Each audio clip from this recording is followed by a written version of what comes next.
నమస్తే. భగవద్గీత అంటే ఏమిటి? జీవితమంతా అయిపోయిన తర్వాత చదువుకోవాల్సిన పుస్తకమా? రిటైర్మెంట్ రోజు సహోద్యోగులు ఇచ్చే బహుమత?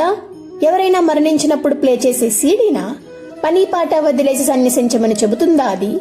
కాదు, అవన్నీ అపోహాలు. ఒక్క ముక్కలో చెప్పాలంటే Bhagavad Gita dynamic prescription for life. సంతృప్తి సంతోషాలు నిండిన జీవితం గడపాలంటే, చేస్తున్న పనిలో విజయం సాధించాలంటే గీతను అర్థం చేసుకోవాలి. కొన్ని ఉదాహరణలు మనం చూద్దాం. 1వది, భగవద్గీత హిందువులది కనుక నేను దాన్ని చదవను, నాకు దాని అవసరం లేదు అని చెప్పేవాళ్ళు ఎలాంటి వాళ్ళంటే, భూమి ఆకర్షణ సిద్ధాంతం న్యూటన్ కనిపెట్టాడు, అది బ్రిటిష్ వాళ్ళది, మనం దాని జోలికి పోవద్దు అనే వాళ్లతో సమానం. గీత భారతీయులందరిది. 2వది, సంతోషంగా ఉండాలని ఏవేవో చేస్తుంటాం, వాస్తవానికి కోరికలను అధిగమించినప్పుడు మీరు సంతోషంగా ఉంటారు.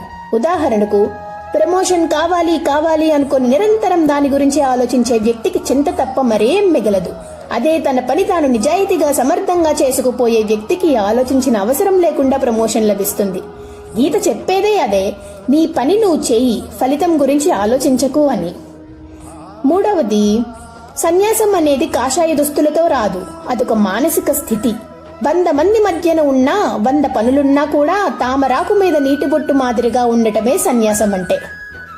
4వది, ఇంద్రియాలను అదుపులో పెట్టుకోవాలి అంటే దాని అర్థం అన్నిటినీ వదిలేసి మిమ్మల్ని మీరు ఇబ్బంది పెట్టుకోవడం కానే కాదు. ప్రపంచం అందిస్తున్న అన్నిటినీ ఇంద్రియాల సహాయంతో తెలివిగా వాడుకోమని, అలా వాడుకుంటే ప్రశాంతత ద్వారా విజయం లభిస్తాయి.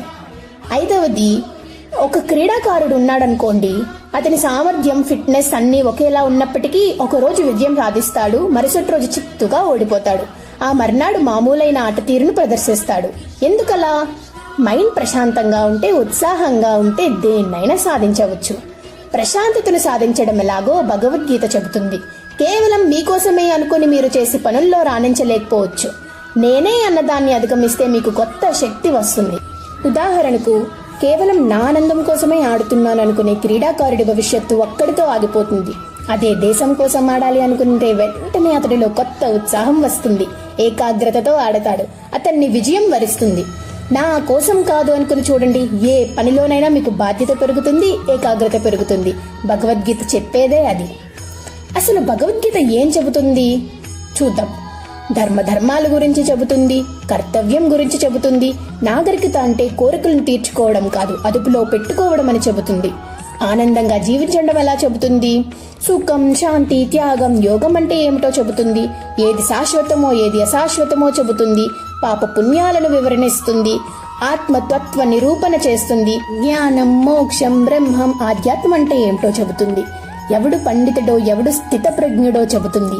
ప్రతిఫలాపేక్ష లేకుండా కర్మ చేయడంలో ఉండే ఆనందం ఏంటో చెబుతుంది. మంచి పనులు చేసేవాడికి లభించే శాశ్వత కీర్తి అంటే ఏంటో చెబుతుంది. పరమాత్ముడికి ఎవడు ఇష్టడో చెబుతుంది.